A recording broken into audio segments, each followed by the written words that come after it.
Las luces fluorescentes de la sala de emergencias parpadeaban sobre mí, mientras la camilla traqueteaba por el pasillo. Mi pecho ardía. Mi garganta estaba áspera con un sabor a hierro. Escuché fragmentos, varices rotas, presión arterial cayendo, pero se desvanecían como hojas al viento. A los 67 años, me había preparado para muchos finales, pero no para este. No ahogándome en mi propia sangre a las 3 de la madrugada. Una mano apretó la mía, firme pero profesional. Señora Morales, necesitamos una transfusión. Su tipo de sangre es raro. Ya contactamos a su hija. Un alivio fugaz me recorrió, frágil como una vela en la tormenta. Araceli también era O negativo. Ya había donado para mí una vez, tras una cirugía menor. Cerré los ojos y pensé en todas las noches que trabajé turnos dobles para que tuviera libros nuevos. En los fines de semana vendiendo tamales en la escuela para pagar sus clases particulares. Cuando entró, una ola de gratitud me envolvió. Su cabello estaba recogido. Aún llevaba la bata blanca de su turno. Conocía el lenguaje de los hospitales, la urgencia de la sangre, pero su mirada no era de preocupación. Era algo más frío, más afilado, como vidrio reflejando la luz. El doctor explicó la necesidad con frases tranquilas y precisas. Araceli escuchó, con los brazos cruzados, los labios apretados. Luego me miró. Prefiero morirme que salvar a alguien como tú, que no ha hecho más que fracasar. Su voz no tembló. Era firme, clínica, como si diera un diagnóstico. El cuarto pareció encogerse. El aire se volvió más delgado. Sentí un corte más profundo que la hemorragia interna. Por reflejo, apreté mi bolsa. Dentro, la grabadora seguía funcionando. Su luz roja firme. Cada palabra quedó guardada. El doctor carraspeó. Ya buscando alternativas, cerré los ojos y dejé que me llevaran en la camilla, sin saber que la grabación en mi bolsa se convertiría en el salvavidas que mi sangre no pudo ser. Al amanecer, seguía viva. Encontraron un donante al otro lado de la ciudad, en el Hospital Ángeles de Puebla. Alguien con mi mismo tipo de sangre raro que donó sin dudar. La transfusión me estabilizó. Aunque mi cuerpo parecía haber librado una guerra, mantuve los ojos entrecerrados, dejando que el personal creyera que estaba entrando y saliendo del sueño. Una enfermera susurró a otra. No está del todo lúcida. Dejé que lo pensaran. Cuanto más débil me creyeran, más espacio tenía para escuchar. Cuando al fin me dejaron sola, me giré con cuidado. Alcancé mi bolsa y presioné el botón de la grabadora. El sonido llenó mis audífonos, la voz del doctor, el roce de los zapatos y luego las palabras de Araceli firmes, sin piedad. Prefiero morirme que salvar a alguien como tú, que no ha hecho más que fracasar. Lo reproduje 2 veces, deseando que cambiara, que tal vez había oído mal, pero la grabación era impecable. Nadie podría negarlo. Me recosté y miré las baldosas del techo. Contando los años desde que cargaba a Araceli en mis hombros por las playas de Puerto Vallarta. Su padre murió en un accidente en una mina en Zacatecas, en 1989, aplastado por un derrumbe cuando ella tenía solo 2 años. Estuve junto a su tumba, sosteniendo su mano, jurando que nunca le faltaría nada. Durante décadas trabajé hasta el cansancio, calificando exámenes a medianoche, dando clases particulares los fines de semana, limpiando casas en el verano. Cada peso extra fue para su futuro escuelas privadas, campamentos de ciencias avanzados, la colegiatura en la Universidad Autónoma de México. Le di lo que nunca tuve. Ahora, escuchando su voz preservada en una claridad digital helada, me pregunté si al darle todo le había quitado algo más vital. La había malcriado hasta volverla cruel. Mis sacrificios se volvieron invisibles, un simple fondo para su ambición. Las preguntas dolían más que la vía en mi brazo, pero mantuve la grabadora cerca. Si no había nada más, era prueba de que mi memoria no me traicionaba. prueba de que la traición venía de ella. Y sabía que no sería la última vez que la necesitaría. 2 días después, Araceli apareció junto a mi cama con un ramo de azucenas. Las enfermeras le sonrieron como si fuera la hija ejemplar que corría desde su clínica para consolar a su madre. Incluso se inclinó y me besó la frente, un gesto tan tierno que habría convencido a cualquiera, pero sus ojos seguían fríos, calculadores. Se sentó a mi lado, alisando las sábanas con una mano. Mamá, te ves cansada. Creo que te has esforzado demasiado. Tal vez es hora de que alguien más se encargue de las cuentas. Ya no puedes con ellas. Las palabras cayeron ligeras, como si fueran amables, pero capté el trasfondo. Mi mente, nublada por el cansancio, aún se agudizó ante esa frase como si fuera cristal. Recordé los años en que se quejaba de la ropa heredada y los zapatos sencillos, mientras sus compañeros usaban chamarras de colores y tenis de marca. Nunca me perdonó que donara al fondo de la biblioteca local o que ayudara a una vecina con la renta en lugar de comprarle ropa nueva. A los 14 me preguntó por qué dábamos dinero cuando apenas podíamos pagar su vestido para el baile. Le dije que algunas cosas eran más grandes que nosotras. Nunca estuvo de acuerdo. Mientras arreglaba las flores, miró a la enfermera que tomaba notas junto a la puerta. Ha estado un poco confundida, dijo Araceli en voz baja. No a mí, sino al personal. A veces no sabe qué día es. La enfermera asintió. Anotando algo, me quedé inmóvil, dejando que mis párpados temblaran, como si estuviera adormilada. Pero dentro, mi pecho se apretó. Si ahora sembraba la idea de que estaba confundida, significaba que preparaba algo más grande. Pensé en la casita en San Miguel de Allende, la parcela en el valle de Oaxaca que la familia de mi esposo había cuidado, la cuenta de ahorros que había juntado con esfuerzo durante décadas. De pronto vi cuán fácil sería para ella intentar quitármelo todo. Cuando se fue, las azucenas quedaron en la mesa, llenando el cuarto con su dulzura, pero el aire se sentía envenenado, cargado con lo que no había dicho. Supe entonces que necesitaría proteger más que mi cuerpo, mi nombre, mi hogar, mi futuro. Al día siguiente de la visita de Araceli, pedí mi celular a la enfermera. Mis manos aún temblaban, pero logré marcar un número que no usaba en años. La voz de Rafael Torres respondió, firme y grave, igual que cuando manejó la indemnización tras el accidente de mi esposo. Era joven entonces, apenas empezando en Morelia, y confié en él en el momento más doloroso de mi vida. Ahora, décadas después, confié en él con otro. Rafael, dije, forzando mi voz a mantenerse firme. Creo que mi hija intenta quitarme todo lo que he construido. Necesito tu ayuda.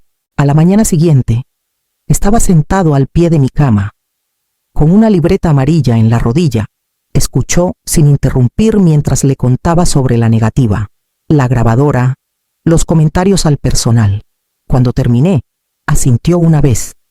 Si está preparando el terreno, lo encontraremos, pero necesitamos a alguien que se mueva sin hacer ruido. Esa alguien fue Marisol Vega, una investigadora privada que Rafael usaba en casos de fraude a personas mayores. Llegó 2 días después, con el abrigo aún húmedo por la lluvia de Morelia. Su apretón de manos firme pidió copias de mis estados de cuenta, registros de propiedades, cualquier cosa reciente. Le di lo que tenía. En una semana, Marisol descubrió más de lo que imaginaba. En Banorte, alguien había solicitado mis estados financieros con una imitación torpe de mi firma. Rafael confirmó que la escritura no resistiría un análisis, pero era suficiente para sonar las alarmas. Peor aún, había un borrador de poder notarial ya presentado a nombre de Araceli sin firmar, pero esperando. Marisol no se detuvo ahí. A través de sus contactos descubrió que la clínica de Araceli enfrentaba una disputa con su seguro por mala praxis. Una queja de un paciente había escalado, y sin cobertura enfrentaba deudas legales que no podía pagar. A eso se sumaban inversiones fallidas, negocios pequeños que nunca despegaron, tarjetas de crédito al límite, Escuché el informe en silencio, con la grabadora en la palma como un segundo latido. Araceli no solo era cruel, estaba desesperada, y la desesperación podía llevarla a terminar lo que había comenzado. Esa noche, resolví dejarla creer que ganaba, lo suficiente para colocar mis propias piezas en el tablero. Esperé hasta que el temblor en mi voz ya no necesitara fingirse. Desde la cama del hospital, con el olor a antiséptico aún fuerte, marqué a Araceli. Contestó al segundo timbre, su tono cortante, como si hubiera estado esperando. Araceli, dije, dejando que el pánico se colara en mis palabras, no sé qué hacer con mi testamento.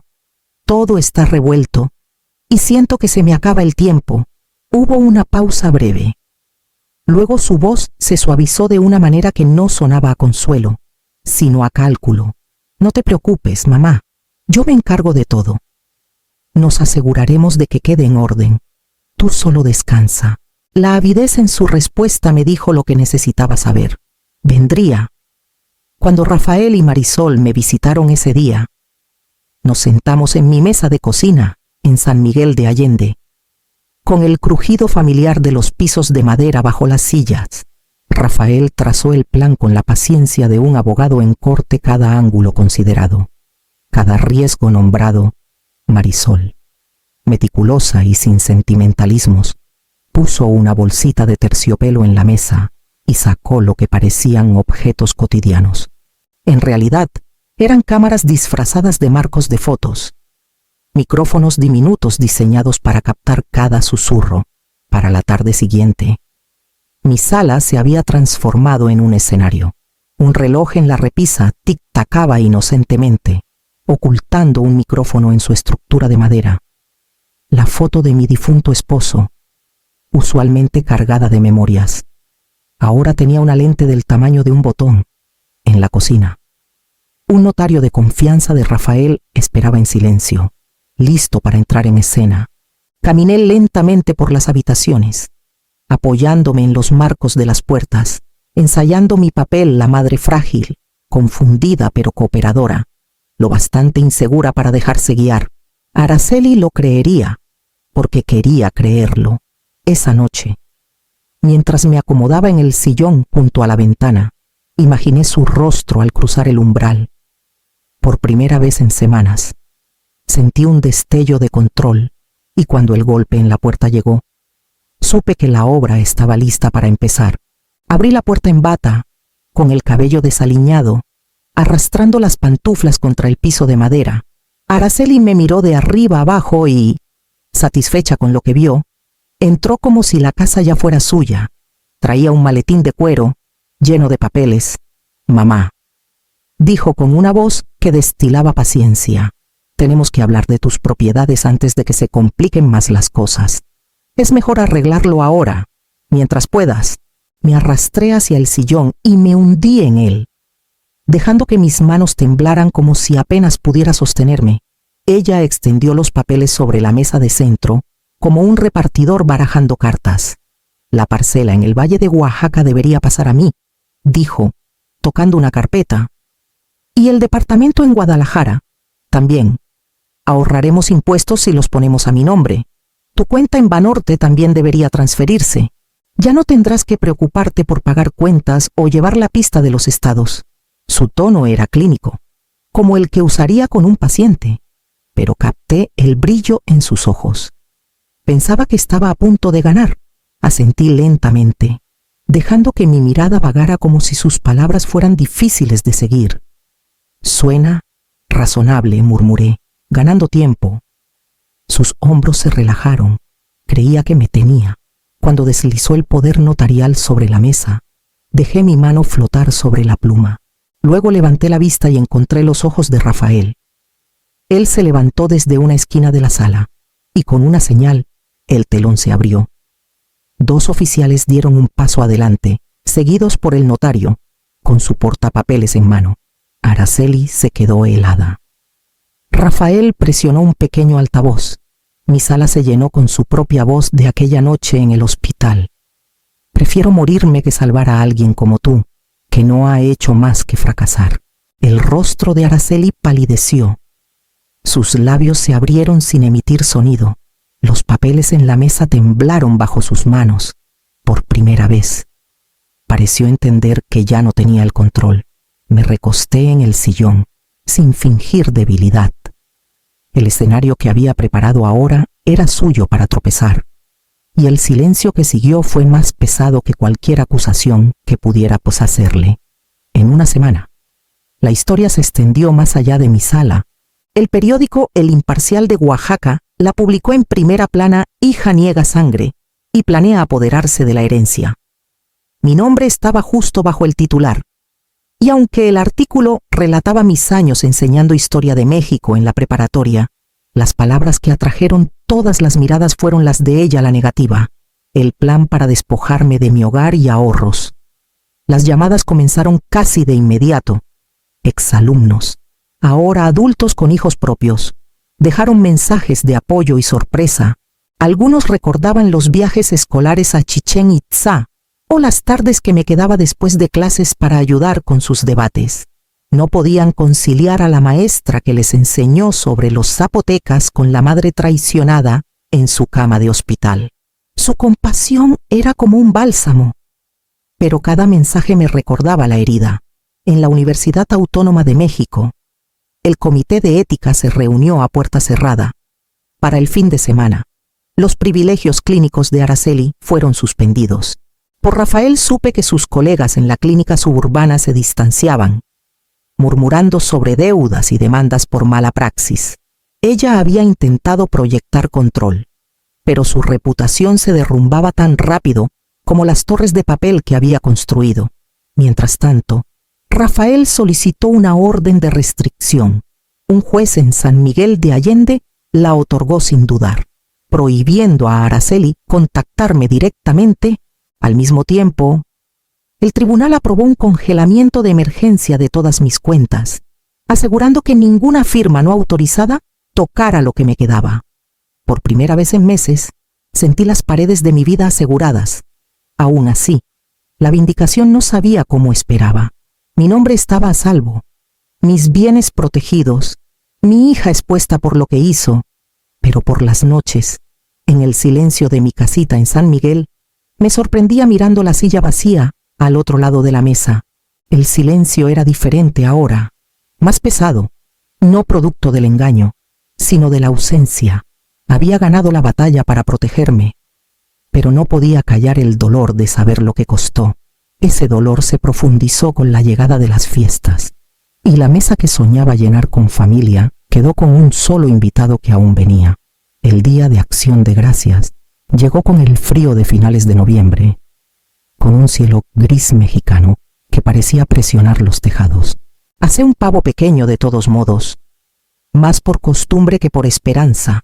La mesa estaba puesta para dos, aunque no tenía garantía de que alguien llegara. Cuando sonó el golpe en la puerta justo después del mediodía, mi pecho se apretó. Abrí y encontré a Jimena, con los hombros encorvados, los ojos enrojecidos. A sus 16 años, aún tenía la suavidad de la juventud, pero su rostro cargaba preguntas que aún no podía poner en palabras. Entró vacilante, aferrando su mochila como si fuera un escudo. No sabía si querías que viniera, susurró. Tomé su mano y la guié a la sala. Siempre tendrás un lugar en mi mesa, siempre. Se sentó frente a mí, en silencio al principio, picoteando el mole mientras el aire se llenaba de un duelo no dicho. Quería protegerla del peso de las decisiones de su madre, pero sabía que ya lo cargaba. El calor de la comida, el familiar sonido de los platos, no podían borrar que la mitad de nuestra mesa estaba vacía. Más tarde, cuando se fue a su cuarto a terminar tareas, me quedé sola en la cocina y entendí que las fronteras no eran muros para cerrar a los demás. Eran líneas para mantener a salvo lo que importaba. Protegerme no había sido un acto de rechazo, sino de supervivencia, y tal vez, algún día, de enseñarle a Jimena un tipo diferente de fortaleza. En las semanas siguientes, puse esa idea en acción. Con parte de mi pensión, trabajé con Rafael para crear un pequeño fondo sin fines de lucro para personas mayores atrapadas en la misma trampa que yo había evadido abuso de tutela. firmas falsificadas, familias que se volvían depredadoras. Era modesto pero real, y llevaba mi nombre no como víctima, sino como defensora, con el invierno. La casa se volvió más silenciosa, pero también más firme, y entonces, una tarde justo antes del anochecer, llegó otro golpe en la puerta, más suave esta vez, e inconfundiblemente suyo. Era finales de febrero cuando llegó el golpe, débil contra la madera, como si quien tocaba temiera ser oído. Abrí la puerta y encontré a Araceli sola. No había abogados tras ella, ni un manto de autoridad en sus hombros. Su rostro estaba pálido, el cabello desarreglado, los ojos hundidos por el insomnio. «Mamá», susurró con la voz quebrada. «Necesito hablar». La dejé entrar. Se sentó en la misma mesa, donde meses antes había desplegado papeles para despojarme de todo. Ahora sus manos temblaban, vacías. «Me equivoqué», dijo, «en todo. Empecé a trabajar en una clínica de urgencias en Querétaro. No es como antes, pero es trabajo. Estoy en terapia, solo. No quiero perderte». Escuché, con la respiración estable. Sus palabras deberían haber aliviado algo en mí, pero sentí el peso de la cautela oprimiendo. Pensé en la grabadora en mi cajón, la evidencia que me salvó. Las palabras solas no bastaban. «Araceli», dije con calma, «si quieres un camino de regreso, debe ser en términos que me protejan. Un plan de pago por lo que intentaste quitarme, sin acceso a mis cuentas, sin interferir en mis asuntos, respeto, incluso a distancia». Deslicé el papel sobre la mesa. Rafael lo había preparado semanas atrás, anticipando este momento. Araceli lo tomó, escaneando las líneas. Sus hombros temblaron. «No puedo», susurró. Las lágrimas emborronaron la tinta al dejar el papel. No así. Se levantó lentamente, como si el aire la resistiera. En la puerta miró atrás, su rostro una mezcla de anhelo y derrota. Luego salió a la noche, dejando el silencio tras ella una vez más. Recogí el papel sin firmar, lo doblé con cuidado y lo puse junto a la grabadora, listo para lo que viniera después, para cuando la primavera se asentó en San Miguel de Allende. El jardín volvió a la vida. Pasaba las mañanas podando rosas y las tardes regando las orquídeas que florecían brillantes contra el barandal del porche. Su persistencia me consolaba pétalos frágiles enfrentando el aire húmedo mexicano, aferrándose en un mundo que rara vez da segundas oportunidades. Una tarde, el correo trajo un sobre sencillo con la letra cuidadosa de Araceli. Lo llevé adentro y me senté en la mesa de la cocina antes de abrirlo. Dentro había 3 talones de pago de la clínica de urgencias, cuidadosamente doblados, y una carta en papel rayado.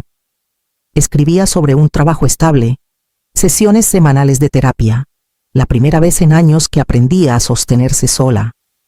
Terminaba con palabras que no esperaba. «Sé que no puedo deshacer lo que hice, pero puedo vivir diferente ahora. Espero que algún día me creas». Sostuve las páginas por un largo rato, leyéndolas 2 veces antes de dejarlas. Los talones importaban más que las palabras. Eran prueba de acción, no solo de arrepentimiento, prueba de que el respeto no es gratis, sino que se gana en el acumulo silencioso de días, vividos con honestidad. Caminé a mi escritorio y abrí el cajón. El USB que guardaba su voz del hospital estaba donde lo dejé. A su lado descansaba una pequeña llave de latón grabada con una palabra «fronteras». Puse su carta junto a ellos, no como perdón, sino como registro.